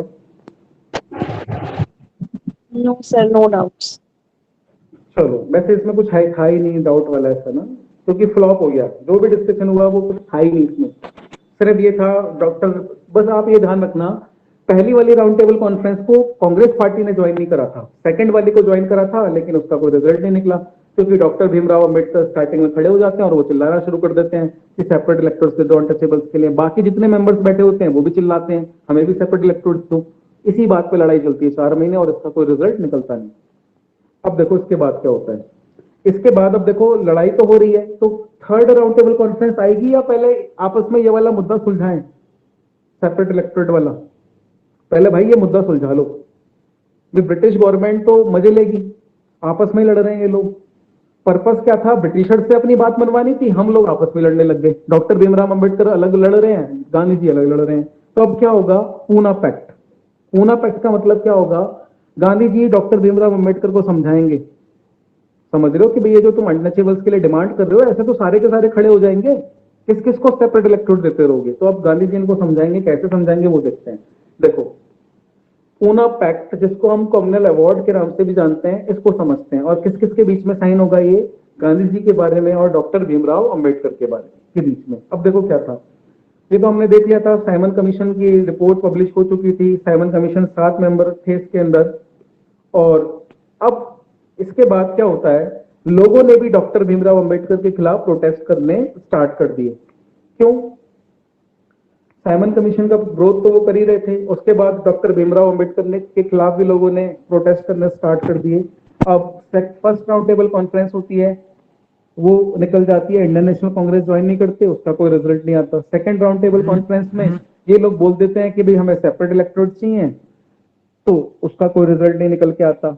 तो इसके बाद ब्रिटिश गवर्नमेंट क्या करती है, कम्युनल अवार्ड सिस्टम इंडिया के अंदर इंट्रोड्यूस कर देती है। यानी कि क्या होता है, now Muslim majority provinces and Sindh were created. यानी कि न्यू मुस्लिम मेजॉरिटी प्रोविंसेस, यानी कि जहां पे मुसलमानों की मेजॉरिटी थी, वो प्रांत क्रिएट करे जाते हैं। और मैकडोनल्ड, जो कि ब्रिटिश के प्राइम मिनिस्टर हैं, वो इंडियन लीडर्स से पूछते हैं to resolve the issue of minority representation in government, कि भाई जो आपका ये इशू है ना माइनॉरिटी रिप्रेजेंटेशन का, ये जो सेपरेट इलेक्टोरेट्स वाला इशू है, आप इसको रिजॉल्व करो।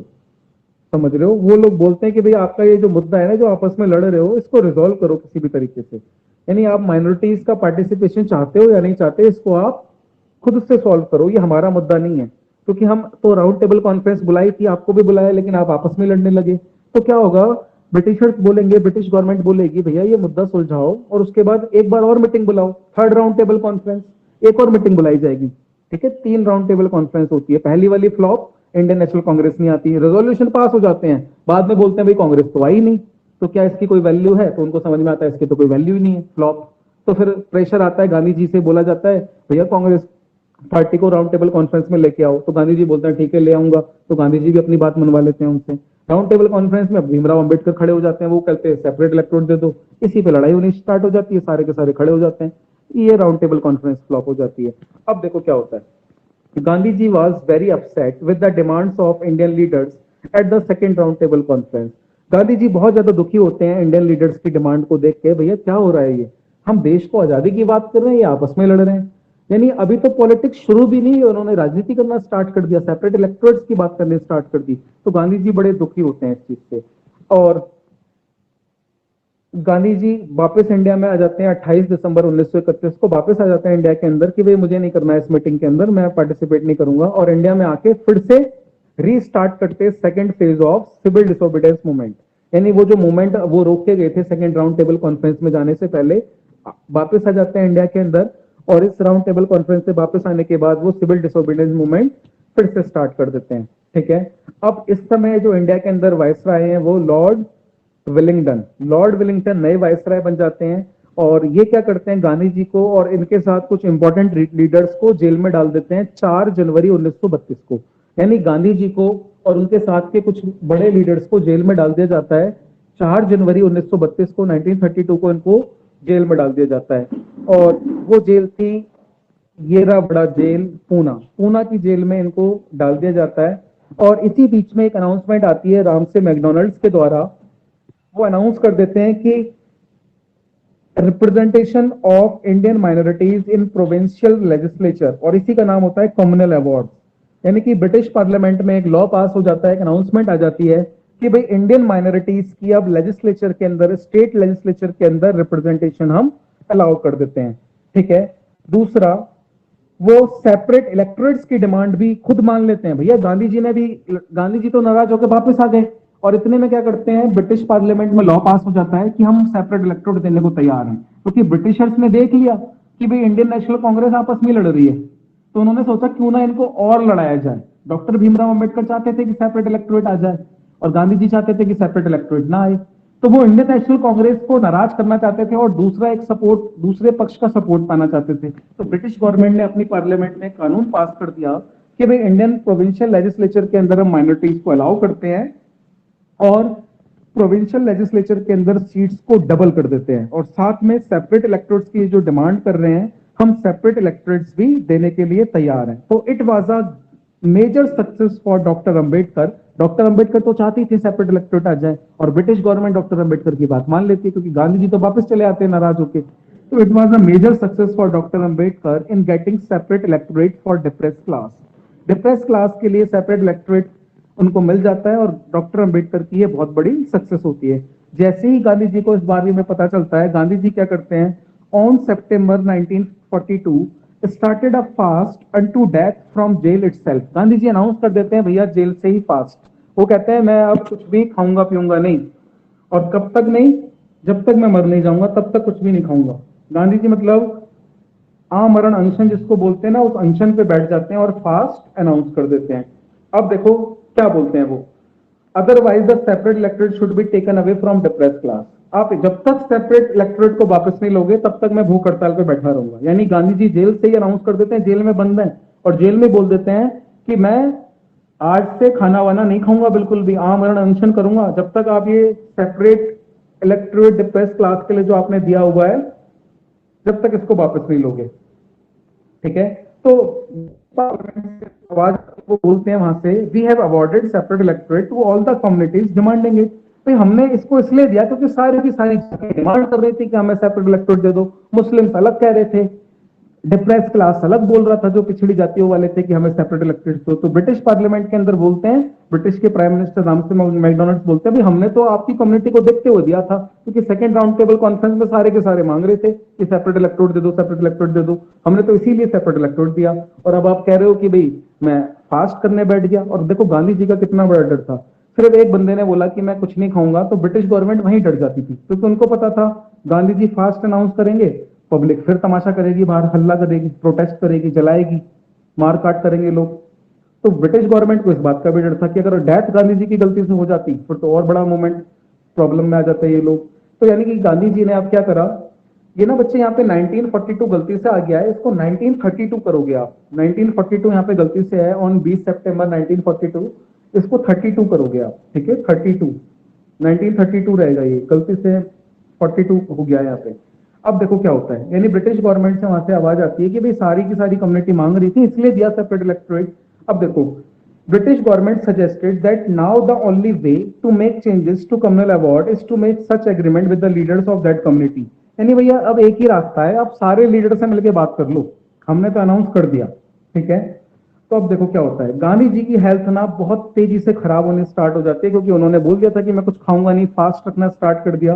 यानी कि अब गांधी जी की हेल्थ खराब होती चली जा रही है, और सबको डर था कि कहीं गांधी जी की ऐसा ना हो कि गांधी जी की डेथ हो जाए। तो पंडित मदन मोहन मालवीय, सर तेज बहादुर सापरू, सी राजगोपालाचार्य, मेट डॉक्टर अंबेडकर। सी राजगोपालाचार्य वो हैं जिनको पहला भारत रत्न भी मिला है। दूसरे नंबर पे ऐसे पर्सन है जिनको भारत रत्न दिया गया था। सबसे पहले भारत रत्न दिया गया था डॉक्टर सर्वपल्ली राधाकृष्णन को, उसी साल भारत रत्न मिला था डॉक्टर सीवी रमन को, और उसी साल भारत रत्न मिला था डॉक्टर सी राजगोपालाचार्य को, ठीक है। तो पंडित मदन मोहन मालवीय, तेज बहादुर सापरू, राजगोपालाचार्य, डॉक्टर अंबेडकर से मिलते हैं और उनको कन्वेंस करते हैं कि भैया सेपरेट इलेक्टोरेट की डिमांड वापस ले लो, गांधी जी ने फास्ट अनाउंस कर रखा है और उनकी हेल्थ बहुत खराब हो चुकी है, कहीं ऐसा ना हो कि वो उनकी डेथ हो जाए। और अगर उनकी डेथ होगी तो फिर देश की आजादी का क्या होगा, क्योंकि गांधी जी ही एक ऐसे व्यक्ति हैं जिनके पीछे पूरा देश खड़ा है। तो ये सारे के सारे लीडर्स को गांधी जी की बहुत चिंता होती है। गांधी जी क्योंकि जेल में है और वहीं से उनकी हेल्थ खराब होती चली जा रही है क्योंकि वो फास्ट पे हैं। तो ये सारे लीडर्स मिलकर डॉक्टर अंबेडकर के पास जाते हैं, ऐसा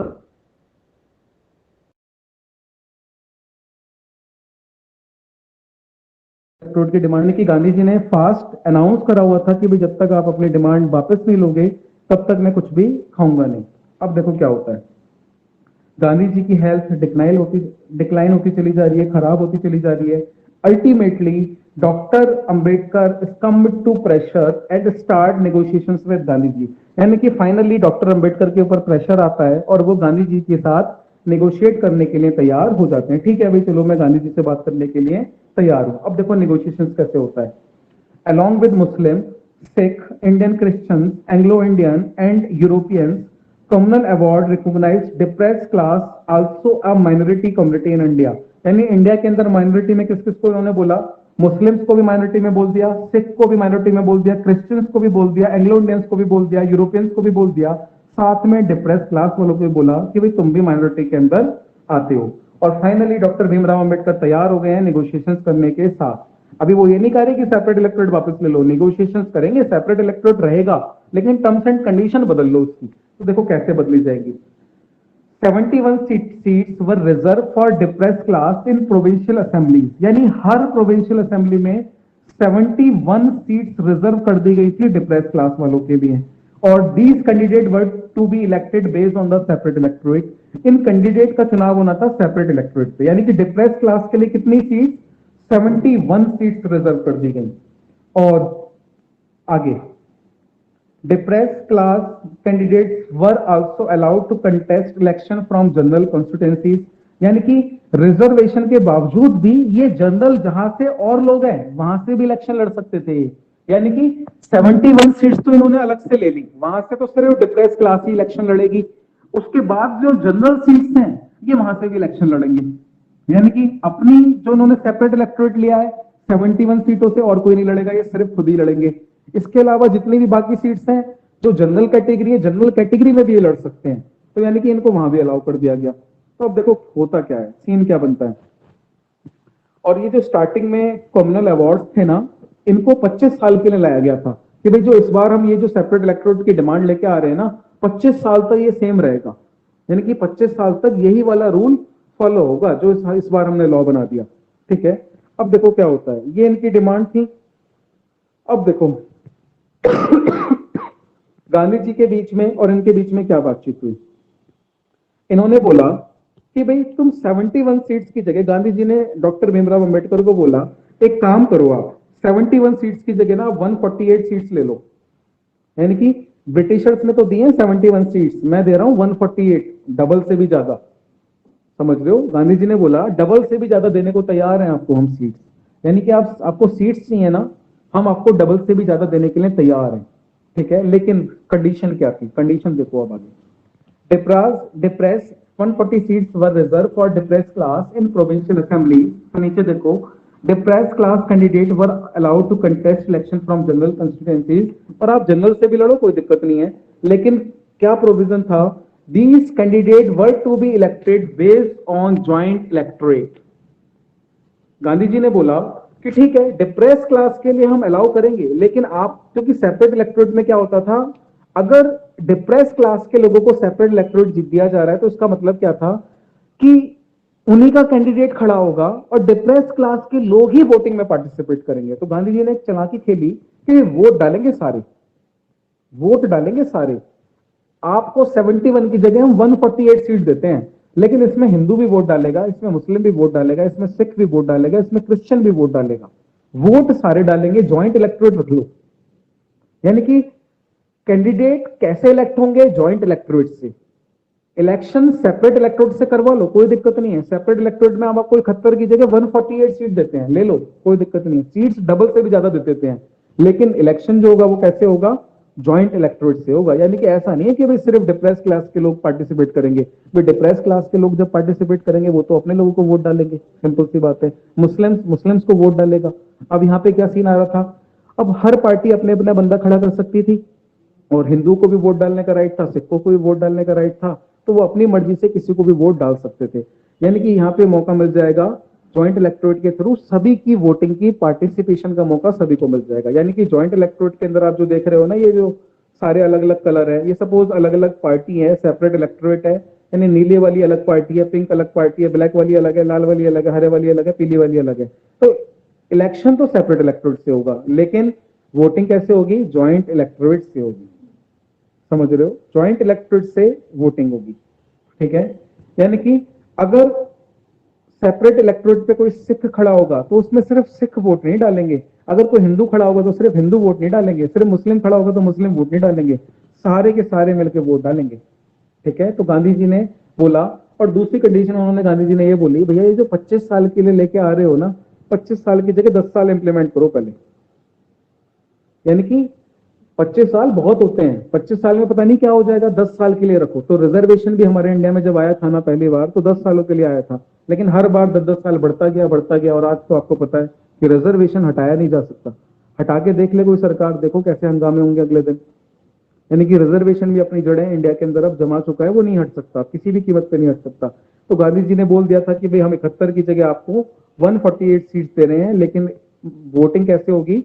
वो सेपरेट इलेक्टोरेट के थ्रू होगी। तो और गांधी जी ने इसी के साथ, Gandhi ji launch all India untouchability league in 1932 with the aim to eradicating untouchability from India.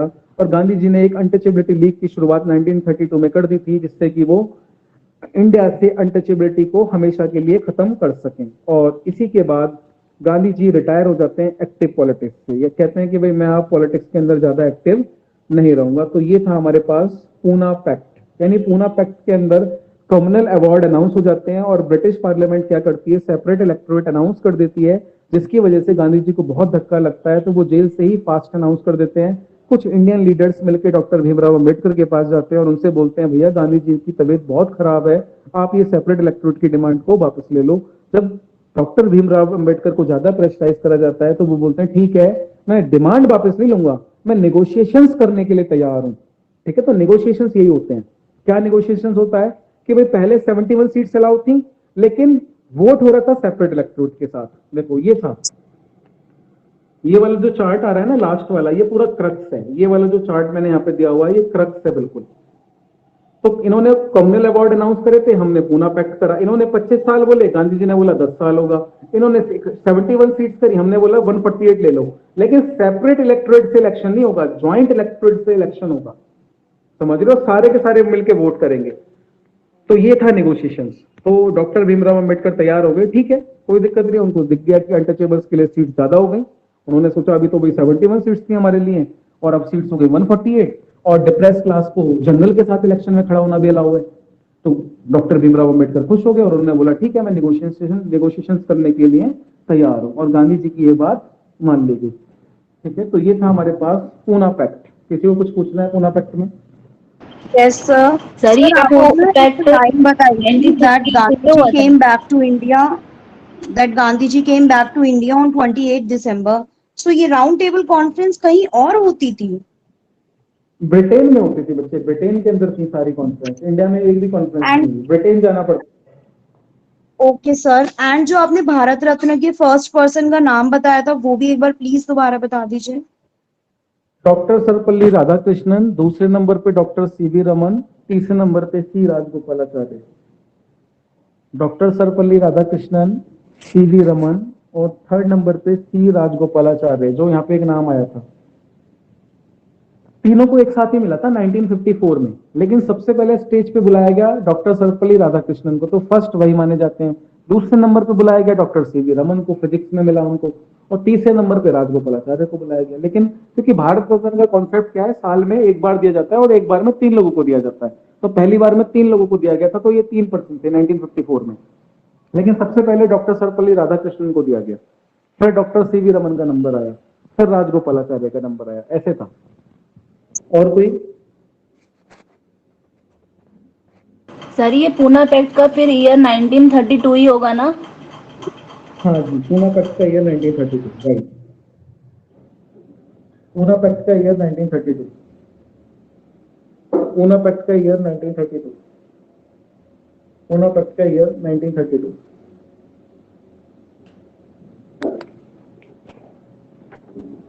Any doubt? आगे बढ़ो। तो चलो, साइमन कमीशन मैंने करा दिया आपको, फर्स्ट राउंड टेबल कॉन्फ्रेंस करा दी, गांधी इरविन पैक्ट करा दिया, पूना पैक्ट करा दिया। अब इसके बाद हम आगे बढ़ते हैं थर्ड राउंड टेबल कॉन्फ्रेंस, तीसरी राउंड टेबल कॉन्फ्रेंस।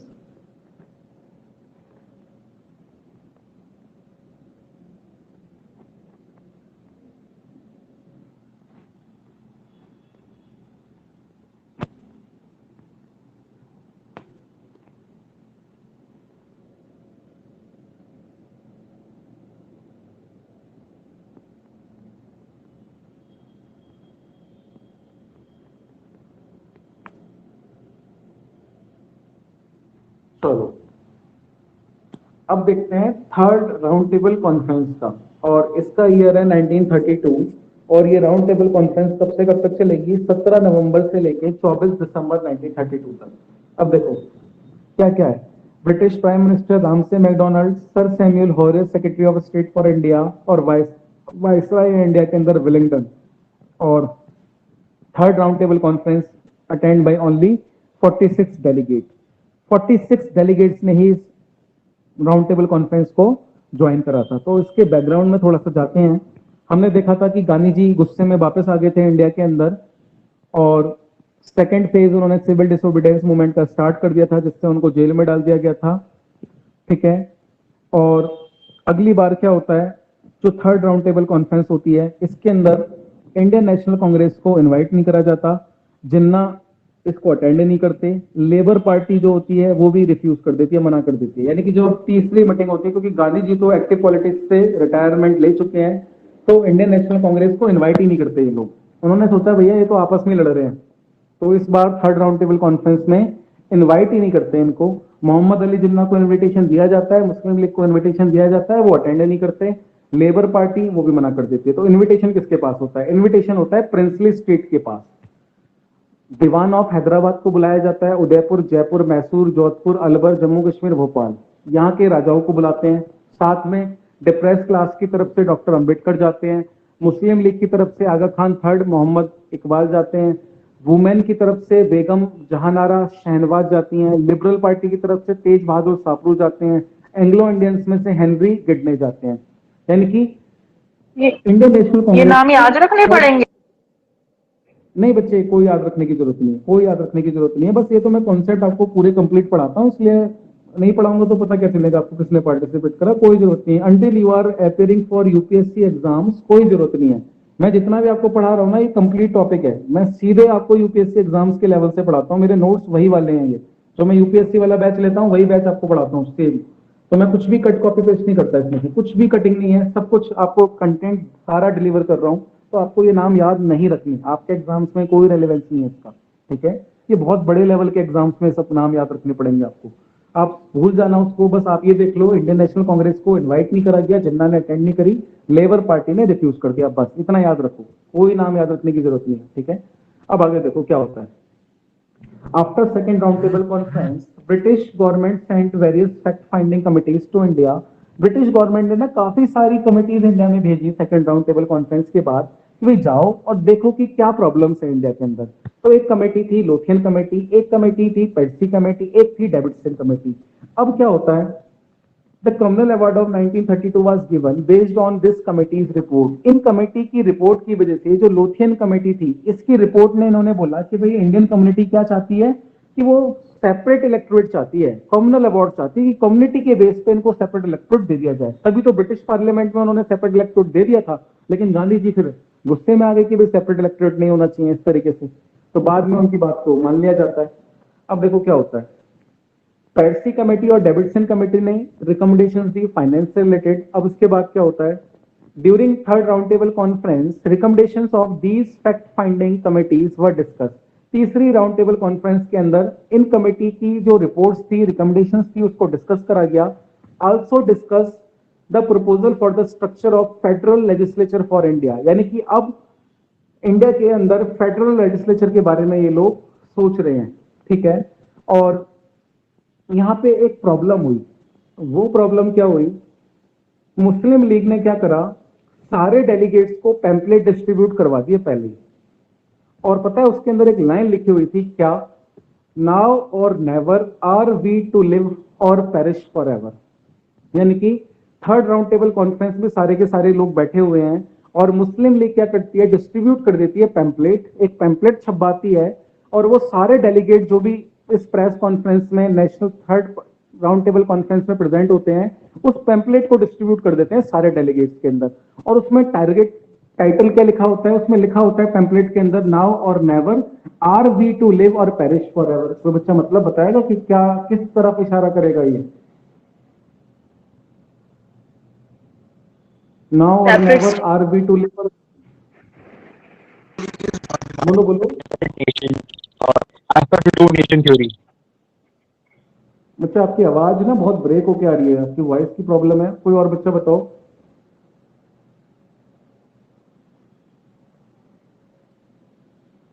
चलो मैं ही बताता हूँ आपको था क्या ये सर टू नेशन थ्योरी के ऊपर।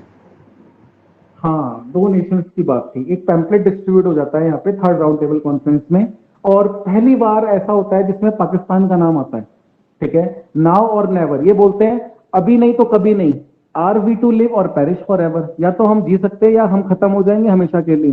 भाई थर्ड राउंड टेबल कॉन्फ्रेंस है, इंडियन नेशनल कांग्रेस नहीं आई है, और हम अगर जीना चाहते हैं तो हमें अभी कुछ करना पड़ेगा।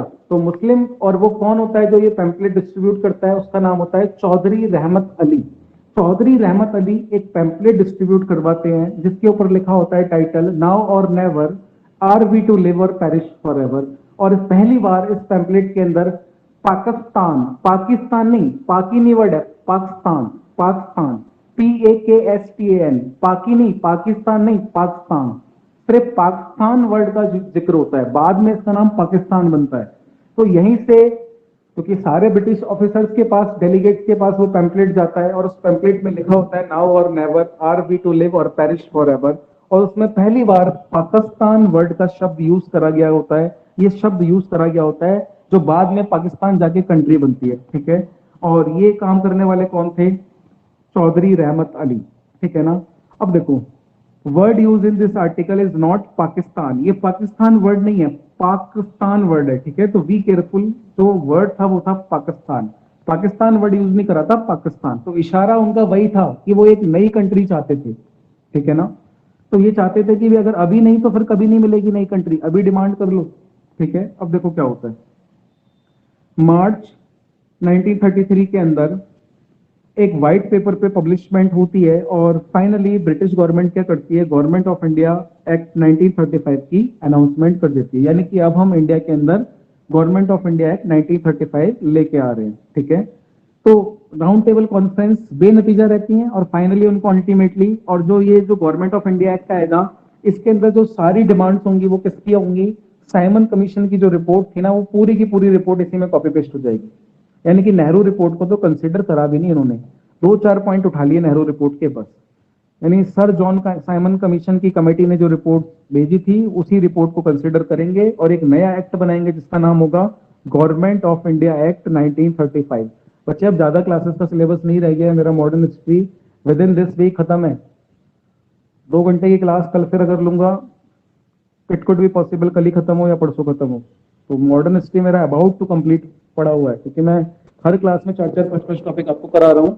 तो अभी मैं आपको ना गवर्नमेंट ऑफ इंडिया नहीं ले रहा, आपको बर्डन ज्यादा चला जाएगा आपके दिमाग के ऊपर। चौरी चौरा बता देता हूँ एक बार, एक बच्चे की भी डिमांड आई थी ना, चौरी चौरा एक बार रिपीट करा दो। चौरी चौरा करा देता हूँ अगर इसको कराऊंगा तो तुम्हारे ऊपर ज्यादा प्रेशर आ जाएगा फिर। चौरी चौरा करा देता हूँ उसने, क्योंकि कल वॉइस क्लैरिटी नहीं थी तो चौरी चौरा में भी मिस हुआ आपका। आज देखो चौरी चौरा फिर से, देखो क्या था। It was Chauri Chaura incident because of which Gandhi ji halted the non cooperation movement on the national level. यानी चौरी चौरा ही वो घटना थी जिसकी वजह से गांधी जी को असहयोग आंदोलन वापस लेना पड़ा। और ये चौरी चौरा जो था ये यूनाइटेड प्रोविंसेस का पार्ट हुआ करता था, और आज के टाइम पे यूनाइटेड प्रोविंसेस को बोलते हैं उत्तर प्रदेश। और उत्तर प्रदेश के अंदर ये चौरी चौरा कहाँ पे था? गोरखपुर डिस्ट्रिक्ट के अंदर। ठीक है, ये यूनाइटेड प्रोविंसेस को उत्तर प्रदेश के नाम से जानते हैं आज के टाइम पे, और उत्तर प्रदेश के अंदर कहाँ पे? गोरखपुर, और गोरखपुर के अंदर कहाँ पे? चौरी चौरा नाम की जगह पे। ठीक है, अब क्या हुआ था? अगस्त 1920 में गांधी जी ने बोल दिया था कि भाई मैं नॉन कॉपरेशन मूवमेंट स्टार्ट कर रहा हूं। तो उसी बीच में क्या हुआ, भगवान आहिर नाम के एक व्यक्ति थे, उन्होंने प्रोटेस्ट करना स्टार्ट कर दिया हाई फूड प्राइसेस के अगेंस्ट, कि जो खाने के प्राइसेस हैं, दालों के दाम है, सब्जियों के दाम है, बहुत बढ़े हुए हैं, और मार्केट प्लेस में लिक्कर की सेल नहीं होनी चाहिए, यानी कि शराब नहीं बिकनी चाहिए। उन्होंने ये बोला कि भाई मार्केट के अंदर शराब नहीं बेची जानी चाहिए। लेकिन जब ये प्रोटेस्ट कर रहे थे तो पुलिस ने इन प्रोटेस्टर्स को बहुत बुरी तरीके से पीटा, इनके ऊपर लाठी चार्ज करी, इनको बहुत मारा, जिसकी वजह से बाद में several of the leaders were arrested and put in the lockup at the Chauri Chaura police station. यानी इनको मारा पीटा और काफी सारे लीडर्स को तो पुलिस स्टेशन के अंदर चौरी चौरा में ही बंद कर दिया, जेल के अंदर डाल दिया। अब इसके बाद क्या होता है? 4 फरवरी, 2 फरवरी को प्रोटेस्ट अनाउंस हुआ था, अगले दिन ही पुलिस ने इन लोगों को पकड़ा और जेल में डाला। 4 फरवरी, उसके अगले दिन क्या होता है? A protest was called against the police at the local market place. यानी कि पुलिस के अगेंस्ट में प्रोटेस्ट फिर से बुलाया जाता है, उस मार्केट प्लेस के अंदर प्रोटेस्ट होता है। और अगले दिन क्या होता है? 4 फरवरी के बाद 5 फरवरी को इस प्रोटेस्ट को भारी मात्रा में लोग ज्वाइन करते हैं।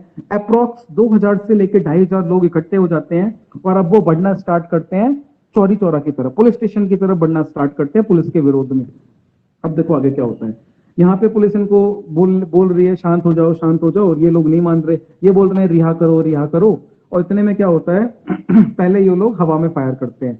In an attempt to frighten and distress the crowd, the police fired warning shots into the air. यानी ये लोग हवा में फायरिंग करते हैं, इनको लगता है कि भाई फायरिंग की आवाज सुन के ये प्रोटेस्टर्स हैं भाग जाएंगे। लेकिन क्या होता है? फायरिंग की आवाज सुन के प्रोटेस्टर्स और भड़क जाते हैं, वो और जोर शोर से नारेबाजी स्टार्ट कर देते हैं। जब सब इंस्पेक्टर को लगता है, जो उस समय थाने में इंचार्ज थे, उनको लगता है कि भाई सिचुएशन आउट ऑफ कंट्रोल हो रही है, वो ओपन फायरिंग के ऑर्डर दे देते हैं कि भाई इस भीड़ के ऊपर फायर करना स्टार्ट कर दो। अब ना हवा में फायर मत करो, भीड़ के ऊपर फायरिंग स्टार्ट कर दो।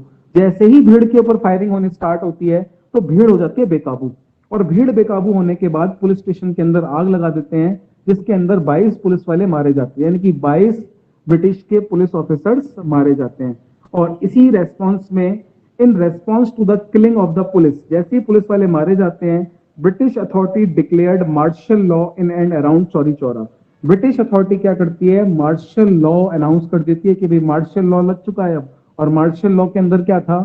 सीधे डायरेक्ट देखते ही गोली मारने के आदेश हुआ करते थे। जैसे जनरल डायर को अपॉइंट करा गया था ना उस समय, और उसने जलियांवाला बाग में जाके ओपन फायरिंग के ऑर्डर दिए थे, तो मार्शल लॉ फिर से लगाया इन्होंने, मार्शल लॉ, और बोल दिया कि चौरी चौरा के आसपास कोई भी दिखाई दिया तो सीधे गोली मार दी जाएगी। यानी कि प्रोटेस्टर्स को वहां से हटाना था और मार्शल लॉ लगाना था। मार्शल लॉ इन्होंने लगाया, और गांधी जी को इस चीज का बहुत दुख हुआ, क्योंकि पुलिस वाले भी मारे गए, इंडियंस भी मारे गए, प्रोटेस्टर्स भी मारे गए। तो गांधी जी ने बोला कि भाई ये सारी मेरी गलती है, अगर मैं नॉन कॉपरेशन मूवमेंट नहीं चलाता तो शायद ये चौरी चौरा नहीं होता। तो गांधी जी इस चीज को